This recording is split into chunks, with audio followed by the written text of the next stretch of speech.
Hello guys, welcome back sa ating channel. So medyo matagal na rin tayong hindi nag-discuss ng mga out of the topic na topic sa ating field. So usually nakafocus na lang tayo sa mga lectures natin online. So yun yung ina-upload natin. Pero ngayon, dahil ngayon ay Sabado, yan, may oras tayo para mag-record ng gusto nating pag-usapan nun. So meron kasi ako dito hindi na-present na topic na gustong-gusto ko siyang i-present kasi uh, nire-research ko siya. No, and it's really interesting and it's really relevant to the current situation or arrangement that meron tayo ngayon, ano? So ito yung ano natin. Actually, this is not a research. Hindi pa to totally research. It's just an idea. And it is somewhat very much related dito sa ating profession. Kasi we are talking about victimization, criminality, and many other topics. So, ito, ang topic ko ngayon will be the social media. No? Yung title will be Social Media Predators and Your Children. I think it's a very important or interesting topic that we will cover this thing kasi uh, given the current situation natin ngayon, 'di ba? Medyo tumaas ang social media usage natin, no, ng uh, mga anak natin, kung may mga anak na kayo, no. So they are very relevant, no, to this point, no, to also try to assess itong patterns of victimization, especially sa mga different social media outlet na meron tayo ngayon kasi dumadami talaga, no, yung mga cases or mga crime na involving, no, yung usage of social media.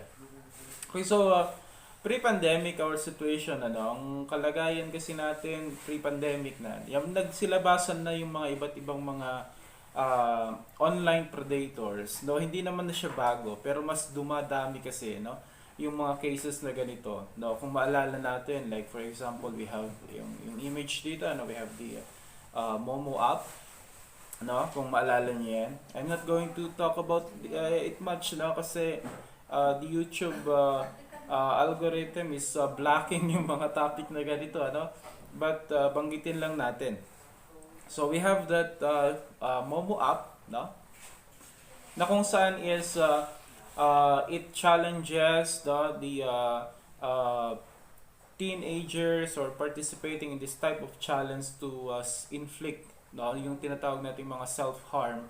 And then ang pinaka-ending nung mga challenges na yun, guys, is i-deter yung user to commit suicide at the later part, no? So may mga instances na may mga ganyan na nga nangyari, no, na they committed suicide as part of the challenge na binibigay ng isang application na ito, which really, no, threatens now the security ng mga juveniles, no, yung mga user, ng mga kabataan na gumagamit ng social media kasi doon siya talaga kumakalat.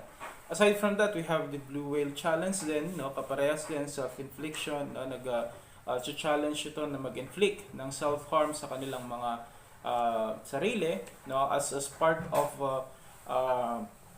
the different challenges na kailangan nilang ma-fulfill, ano. So psychologically speaking, bakit nga ba napupunta dito yung mga kabataan natin, no? Bakit nga ba sila na-involve dito? Bakit nga ba sila nag-engage sa mga ganitong challenges and so on? Which is, no, nagsisimula kasi yan by their interaction doon mismo sa social media community, no? Once they are into it, no, nagkakaroon sila ng circle of friends, no, social media friends, na kung saan ito yung uso, no, nakikiuso rin sila, no. Ang masama nga hindi naman maganda, no, yung pakikiuso na. And they're ang mga kabataan kasi natin, they are really, no, get influence they get influenced easily, no, by their peers, no. Hindi natin maitatanggi yan na napakadaling maimpluwensyahan sila, na makakilala nila, ng mga kabarkada nila, ng mga iniidolo nila, and so on. That's why it's really not advisable for the children, no, to be engaged into the use of social media. By the way, anong edad nga ba, no? Yung mga different social media natin, platforms, we have Facebook, we have TikTok, we have YouTube, and so on. Usually it requires mga at least you are 13 and above bago ka makapag-sign in, no? Makapag-sign up ng makagawa ka ng isang account. So ang minimum yata doon mga 13, no? 13 pataas, doon ka pwede gawa ng social media account mo. But still, I believe that that's still very much early, para sa mga bata na gumamit, no, ng mga different social media natin, social media platforms natin. Napakaaga, no?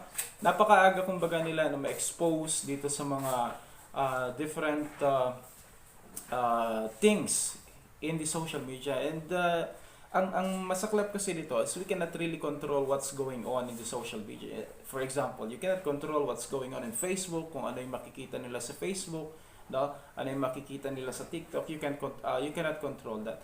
Meron naman mga security measures na ginagawa sila, but really, no, if a child would really want to search about something, no, magagawa niya pa rin ng paraan para ma-bypass itong mga security na ini-implement ng mga social media platforms na ito.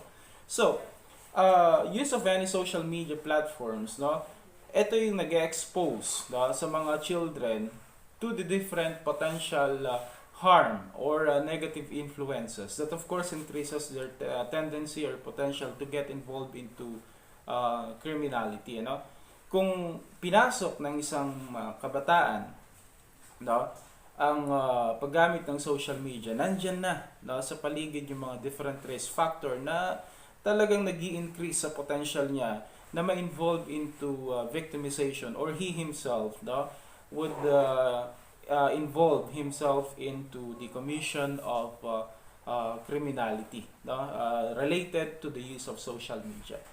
Ngayon, bakit nga ba gumagamit tayo ng social media, no? Most specifically, yung mga children. Bakit nga ba sila gumagamit ng social media?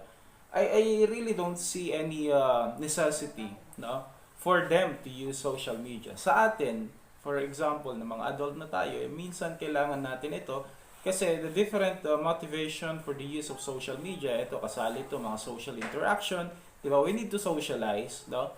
We need to expand our social influences, and usually ngayon kasi hindi na lang siya face-to-face communication lumalaki or kumbaga is evolve na into these types of media, this type of communication that we don't need to speak with each other face-to-face, no? Dati cellphone communication na okay na. Ngayon there is this improvement that you can do video call and many others, so we socialize, no, we socialize, no, we interact with each other, no, doon na sa social media. So for us adults, syempre justifiable naman yan kasi sometimes it is work related, business related, and so on. That's why we are also adapting to the usage of social media. But for children, no, I don't think I don't think it's a necessity for them, no, to use social media for the purpose of social interaction, no. So maybe, no, if they wanted to interact with somebody, it should still be under the supervision of the parents, of course, minsan kasi nagiging kumbaga kapag ikaw ay teenager tapos wala kang social media account, kumbaga you're not cool, no, you don't belong to the group, no, or whatsoever. But still, no, if it is possible, of course, we should dismay our brothers and sisters. We should dismay our children to use social media as early as even 13 or so, no. Masyado pang maaga yan para mamulat sa kaganapan sa social media, which is yun nga yung nag-i-increase sa potential nila na ma-involve into the different crimes na relative to the use of social media or the use of computer. No? Some people also use social media for information seeking. If they want to say search some information or search something, no, they turn into their internet and search for it. No, doon nila nakikita kasi yung mga information na kailangan nila. So maybe they're using or they're creating their social media accounts. No, kasi beneficial din naman yan. No, it's beneficial. Sometimes also it's used for passing time, no, pampalipas oras, for entertainment, no. Relaxation and communication and sometimes expression. Dito siguro, no, papasok yan. Kaya nga minsan makikita mo yung mga tinatawag nating keyboard warrior. Ano ba yung definition natin for keyboard warrior? Sinasabi natin ang isang tao ay keyboard warrior kung tsaka lang siya maingay, tsaka lang siya madaldal kung nasa social media. Kumbaga, ang kanyang character in real life, hindi kumbaga siya tugma doon sa kanyang character online. No? Maingay siya, madaldal siya, no? Bibo siya sa social media, pero pagdating sa personal life, tahimik. No? Maybe, teenagers right now, no? Yung mga children, are using social media for expression, no? Para ma-express nila. Actually, the children right now are very expressive, no? Especially in social media. Kasi hindi naman na nila kumbaga nagagawa minsan yung mga ganun to express themselves inside their family circle or inside their peers, no? Inside the circle of friends that they have, no? So sometimes they're doing that. Doon na mismo sa social media. And etong mga ito, not to dismay anyone, pero just a warning. Yung mga ganitong scenario kasi, when we are trying to express ourselves in social media and so are being taken advantage upon by different social media predators. Kung halimbawa pinangangalandakan mo that you are sobrang lungkot mo, naghahanap ka ng attention, naghahanap ka ng karamay, naghahanap ka ng makakausap and so on, that is actually an opportunity being presented to the social media predator. Kung halimbawa merong naghahanap dyan ng possible victim, hahanapin niya ngayon yung mga ganong type ng ganong mga tao. Kumbaga, you're already putting yourself in the choices, no? Doon sa mga social media predator na pwedeng pagpiliin nila, ito pwede nating biktimahin to kasi according to the different posts that he is creating online, no? Ganito yung kanyang personality. No? Makikita na nila yung personality mo kung pwede ka bang utuhin, no? Madali ka bang papaniwalain, madali ka bang pasunurin and whatsoever. Yan. No? So I'm not saying that expressing yourself in the through the different social medias that we have is necessarily bad, but take precaution when you are doing so kasi you don't know, no? Social media predators are there, no, watching over us, no, tinitignan nila yung mga naghahanap sila ng mga opportunities. So we try to let's try to be cautious with what we are doing online, with what we are posting online kasi there is a tendency that somebody is observing you, studying you, and probably they wanted to do something bad about to you, no? And yun yung kailangan nating ipaintindi rin sa mga children using social media. Kaya nga sabi ko it should be it should not be allowed or it should not be normalized, no? The usage of social media for children, kasi it really has a negative impact to them, no? Sa kanilang moral, no? Sa kanilang activities, sa mga natututunan nila na kung saan sometimes we are no longer have control of those things, Buti pa halimbawa sa TV they have the parental guidance or whatsoever, no? Pero sa social media kasi wala na, no? So very loose na kumbaga yung mga information na pwedeng makuha nila, mga matutunan nila, mapanood nila mga videos and so on. So it's very loose, no? Ngayon, for children, as we are talking about, they have also different motivation for the use of social media. And we have social validation. Nabanggit nga natin kanina that among the different motivation for social media, pwedeng pumasok dito yung tinatawag nating expression, no? Ito yung pwedeng maging motivation ng mga children natin sa paggamit ng social media. And what is the expression for? And that is for social validation, di ba? No? Na gusto nila maraming nagla-like, no? Meron pa nga yung mga uh, kabataan na kapag walang nagla-like sa kanilang post, walang nagla-like sa kanilang mga sinishare, ang pakiramdam nila is walang nagmamahal sa kanila, no? Kasi they're seeking for social validation. You know, likes, reaction, comments are really impacts, ano? The social media users, especially for children, ano? Kasi they are looking for social validation. No? Naghahanap sila ng attention. Like for example, no, etong batang ito nag-post siya patungkol sa ganito, no? Ito yung gusto niya, ito yung pananaw niya, and then walang pumansin. How would that impact the children now who posted that specific topic or whatsoever, you know? Opinion or whatsoever. So, mas kumbaga imbes na ma-validate kumbaga yung value niya as a human being, no?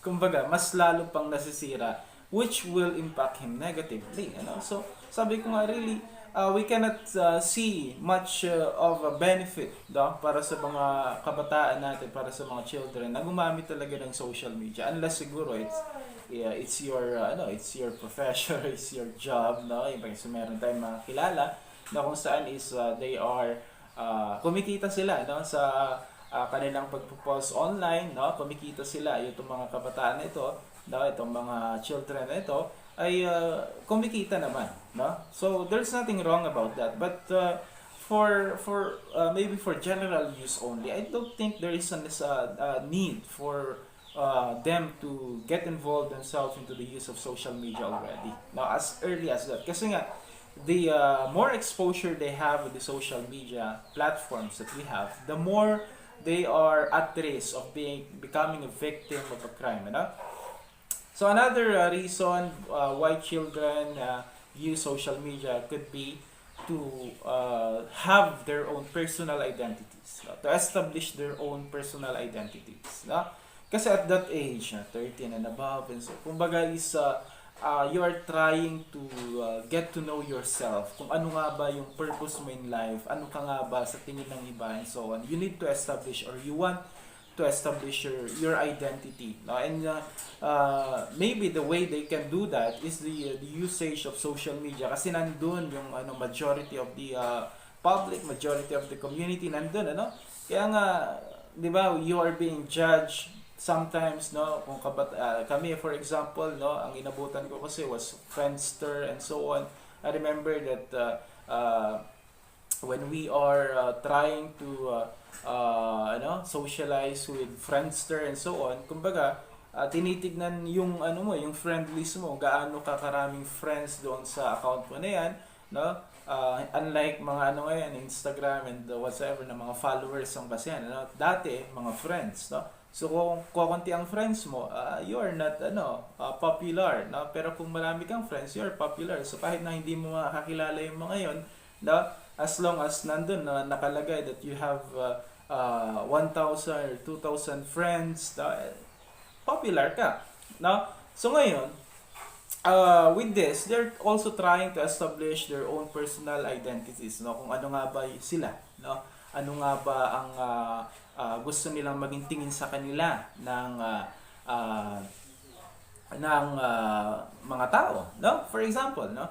Mahilig siya sa art, no? So ano yung gusto niyang establish na identity? A person who loves art, so maybe he is posting arts, no? He is joining yung mga groups na patungkol sa mga arts, no? He is sharing mga posts na kung saan related sa mga arts. That's para ma-establish yung identity niya bilang tao na mahilig sa arts, no? So ganun rin, no? Sometimes it also gives us a hint on what are the identities of these different individuals, no? Sa mga kabataan natin, depende sa kanilang pinupost, no? Mahilig ka mag-post ng mga regarding music, no? And any other topic that you would want, no? So closely ina-establish mo na yung personal identities mo. So ito yung two of the common motivation of children to use social media. And may I ask, no, tanong natin, is this necessary na ma-establish na nila, for example, to be ma-validate na sila socially, no, makilala na sila ng tao at early age? I think there's no necessity for it yet. Ito hindi pa yun yung concern kumbaga ng ating mga kabataan at that age, ano? Personal identities, no? Can they not establish that also by not using social media? I think they can, no? Pwede naman, no? That they can establish the identity with the help of their friends, with the help of their parents, no? And many others, no? And not necessarily by individuals that don't know them. Actually, they don't know them, no? So mas maganda halimbawa that your value as a social being, as a human being will be validated by those individuals that really knows you, ano? Yung mga kakilala mo talaga, like for example, your teachers, no? Your friends, your parents, your family, and so on. Sila dapat. Not social media na kung saan is kung sino-sino lang yung mga yan, ano? Hindi mo naman kakilala, and so on. Personal identities is the same, no? Who would help you establish your personal identity? It's you, your circle of friends, your family, no? And your immediate surrounding. Not necessarily on social media, which is, sabi ko nga, ano, you can call somebody your friend on social media pero hindi mo siya kilala in personal life. So it's useless if you are being validated, if you're being identified as someone by those person that don't know you personally. No? Now, why is it a problem now? Now, bakit natin pinag-usapan to ngayon? Because during this pandemic, no, itong pandemic na ito, there is a sudden increase on the usage of social media, no? Tumaas ang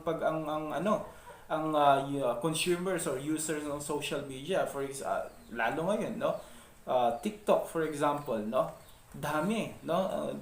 Ang laki ng tinaas ng mga users, especially dito sa ating bansa, especially mga kabataan, nang daming nag-engage o nag-create ng account, no, sa social media platforms na to. So we are seeing, no, a ticking time bomb, kumbaga, no? We're looking at a scenario wherein it could explode and affects our immediate our community, no? Especially kabataan, no? So napakalaking issue nito, no?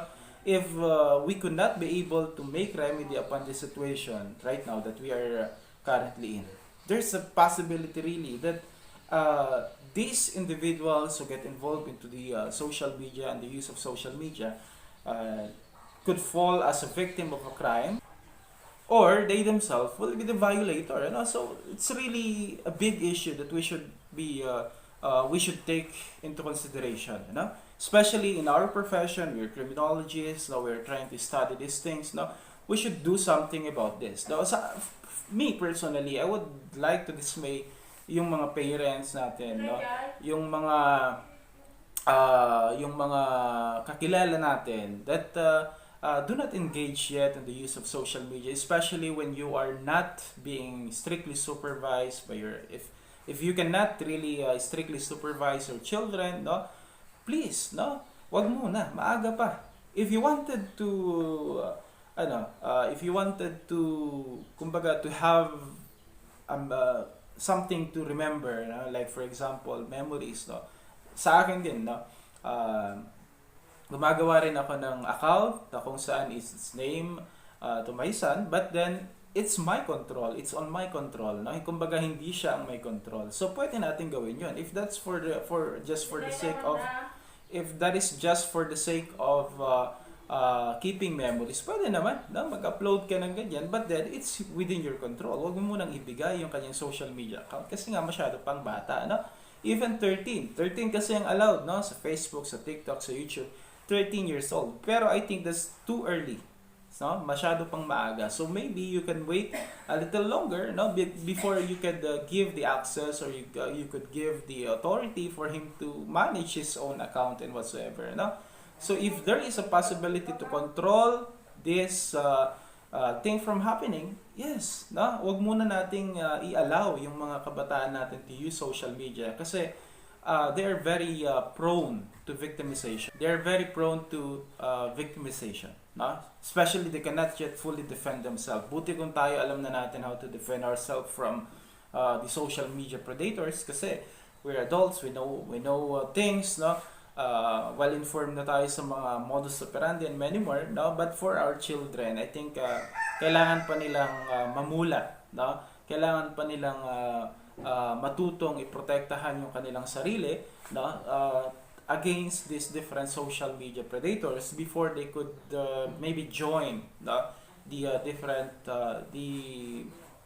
the social media community. Okay? So the online predators as we are talking about, no, the online predators nandiyan na yan, no? Sila na yung mga nagtitingin diyan kung ano nga ba yung mga pwede nilang gawin, ano ba yung pwede nilang pagsamantalahan, pagkakitaan, no? Pagkuhanan ng kung ano man, no? So we have lot of crimes actually that is being committed, like for example we have sexual harassment, no? And many others, no, involving children. It's very talaga, no? It's very alarming. Ngayon, if we're going to look into their patterns of victimization, this is what we will learn. So we have here social media predators really find their suitable target just like every criminal does, no? So naghahanap sila online kung sino yung mga potential target, no? Yung mga pwede nilang biktimahin according to the different posts that they're making, according to the information that they have online and so on. So, kumbaga, it's a free market na, no, sa mga social media predators to look for something to victimize in the social media. Lalo kung ganyan nga, that we have a lot of children using social media, no? And they don't know how to protect their privacy or how to protect themselves against these different evil motivated individuals, no? So it's really it's really is considered as negative for them, no, that they're using the social media, no? Kasi different social media predators search or scan the internet and look for their victim, suitable target doon na mismo sa social media na yan. Then, after that, they have the target seduction. Once they identify the target, the suitable target, no? Halimbawa, yung anak mo yung kanilang napiling biktimahin, they will now start or initiate conversation or communication with your children, and they're trying to gain the trust of that person para, they're trying to seduce already. Not sexually, no? But it could go either by favor, no? Like, for example, is binibigyan ka ng load, no? Binibigyan ka ng pera, binibigyan ka ng attention, no? Pinupuri ka, ganun. So those are target seduction, wherein you're trying to cut the attention of your suitable target. Pinapalapit mo kumbaga yung loob mo sa kanya. Then, after that, we have now the introduction of sexual content. Now, once that napalapit na yung loob ng biktima natin, no? Sa social media predator na yan, they're now going to introduce mga sexual content, sa mga, like for example, share your thoughts with regards to this, or sending videos or pictures and whatsoever. Once that they get involved into this, start na yan yung tinatawag nating blackmailing, na kung saan is yung bata magiging sunod-sunuran na lang. Like for example, nag-share din yung bata about his sexual experience, no, mga ganyan. Pwede kasing pagsamantalahan ito ng social ng predator na ito at gagamitin niya to blackmail. Now once na itong bata nagbigay ng mga information that is private, no, that is maybe sexually related, no, na kung saan mahihiya siya na pag pinagkalat ito ng iba. So magiging advantage na yan ng social media predator, no? He could use that now to blackmail na yung kanyang target. Then the abuse will start. So usually that's how the victimization occurs, no, sa ating mga sa mga children in the social media platform. See, it's really dangerous. It's very dangerous. That's why we are trying to dismay, no, itong mga natin, no, children natin, not to involve themselves into the use of social media. Why? As I've stated, the more exposure that they have in the use of social media and these different applications, the more they are increasing their potential to fall as a victim of these different crimes, no? So that's the very point of the presentation that I discussed to each and everyone. Now, so this is not yet the research, but I'm eyeing that this could fall into a research para mas substantiate pa natin yung claims natin with regards to this, no? If ever you wanted to do some research about this, okay lang din naman, no? I'll give you the go signal to go for it, and siguro kwento mo na lang sa akin kung ano yung naging findings mo with regards to this, no? The research that you could do is like, for example, the correlation between victimization to social media, social media usage. Pwede yan as a research, no? So, yan guys, no? Thank you very much if you watch until the end of this video, no? I just did this because I think it's maganda rin na minsan umalis tayo doon sa pinag-uusapan natin sa classroom lecture and do some videos like this, no? And I would like to take this opportunity na rin now to thank our subscriber, no? Dumadami na tayo. Thank you for that. I hope you keep on sharing or even liking the videos that we have, no? If you find it useful or informative, no? So thank you all for your support, no? You can also join the membership, may konting lang dyan, konting paayuda kumbaga, no? Tulong na rin sa ating channel. So you can click the join button if you want, no? Thank you guys, no? I think that's the end of our discussion for today. So thank you for listening. That's it for today. See you guys on our next video. Bye bye.